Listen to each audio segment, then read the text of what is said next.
जब भी हम पेशेंट के रिलेटिव्स को बाहर जाके बोलते हैं कि सिजेरियन सेक्शन की ज़रूरत पड़ेगी, नॉर्मल डिलीवरी नहीं हो पा रही है, तो सब ये कहने लग जाते हैं कि नहीं मैडम, सिजेरियन मत कर देना, नॉर्मल ही कराओ, हमारे तो कोई नहीं है काम करने वाला, 6 महीने हमारे कौन काम करेगा। ये सब बातें शुरू हो जाती है। कोई भी ये नहीं पूछता है कि आखिर हुआ क्या है, बच्चे को, माँ को कोई तकलीफ़ तो नहीं है, सिजेरियन आप क्यों बता रहे हैं। तो आज हम बात करेंगे सिजेरियन सेक्शन के बारे में, क्या टाइप्स के सिजेरियन सेक्शन होते हैं, इंडिकेशंस क्या क्या होती हैं इसके लिए। फर्स्ट ऑफ ऑल, जब सिजेरियन सेक्शन का कोई कहता है तो अंदर ज़रूर कोई ना कोई प्रॉब्लम है, या तो मदर को लेके या बेबी को लेके। तो टाइप्स ऑफ सिजेरियन सेक्शन अगर हम इजी वे में डिस्कस करें तो दो टाइप्स अपन डिस्कस करेंगे, जैसे कि एक तो प्लान्ड हो गया और एक इमरजेंसी सिजेरियन सेक्शन। तो प्लान्ड सिजेरियन सेक्शन जो होता है वो डिपेंड करता है मदर की कंडीशन पे। जैसे मान लीजिए मदर को हाई ब्लड प्रेशर है, हाइपरटेंसिव मेडिकेशंस उसको चालू है, कई बार इतना हाइपरटेंशन है कि बेबी के ऊपर भी इफेक्ट्स आने लग गए हैं, तो we have to plan caesarean section for हर।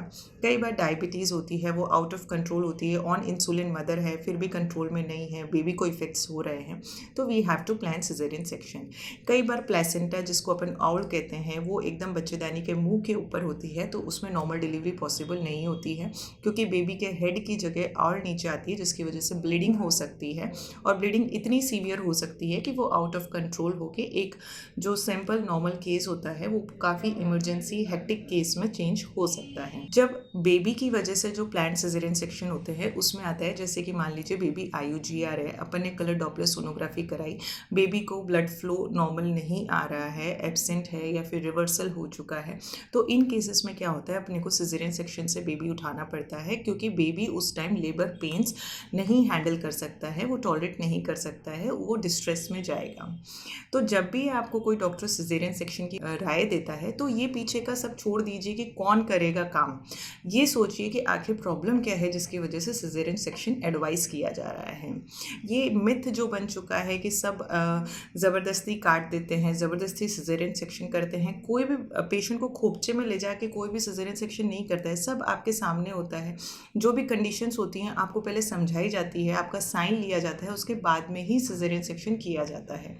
तो प्लीज़ इन चीज़ों को समझिए कि आखिर प्रॉब्लम क्या है। जैसे इमरजेंसी सिजेरियन सेक्शन की अपन बात करें तो जैसे मान लीजिए मदर लेबर में है और लेबर के दौरान बच्चा नीचे नहीं आ रहा है, 12 घंटे हो गए हैं, पेशेंट लेबर में है लेकिन हेड उसका डिसेंट ही नहीं हो रहा है, तो इसको अपन एक तरीके का ऑब्स्ट्रक्शन कहते हैं।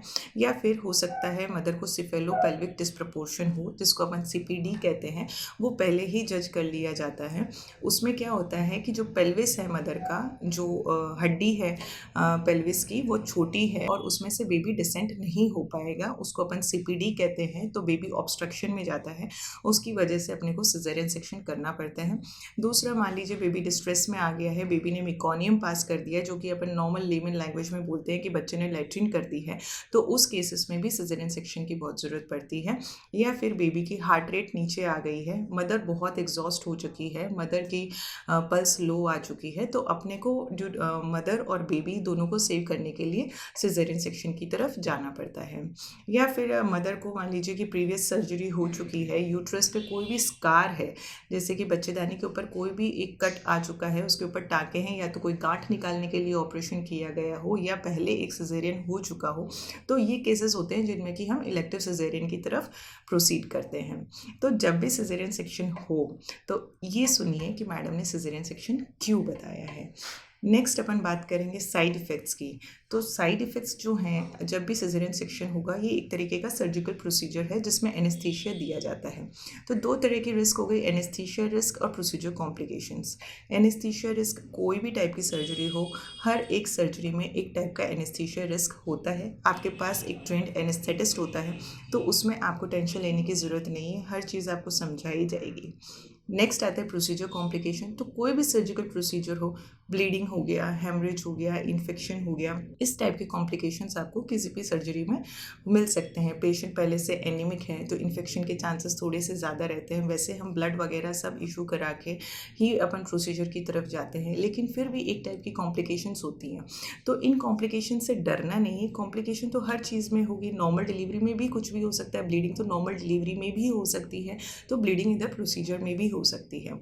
आते हैं बात पोस्ट ऑप रिकवरी पे। तो हाँ, पोस्ट ऑफ रिकवरी जो है वो नॉर्मल डिलीवरी में as compare to caesarean section थोड़ी अर्लियर होती है।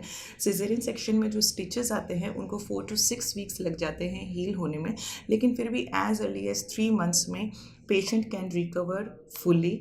ये जो मिथ है 6 मंथ्स वाला, इसको आपको दिमाग से निकालना पड़ेगा। 6 मंथ्स कोई ज़रूरत नहीं है। जब स्टिचेस ही हील हो चुके हैं तो 6 मंथ्स तक आप रेस्ट करके अपने बैक को बढ़ाएंगे और कुछ नहीं होगा। तो जो आज मैंने बात की इस पे थोड़ा सा सोच विचार कीजिए। जब भी सिजेरियन सेक्शन की बात आए वहाँ मत जाइए कि कौन ध्यान रखेगा, 6 महीने कौन काम करेगा। प्लीज़ मदर और बेबी के बारे में सोचिए, जो कि डॉक्टर सोच के आपको एडवाइस कर रहे हैं। Thank you. Be happy, be safe.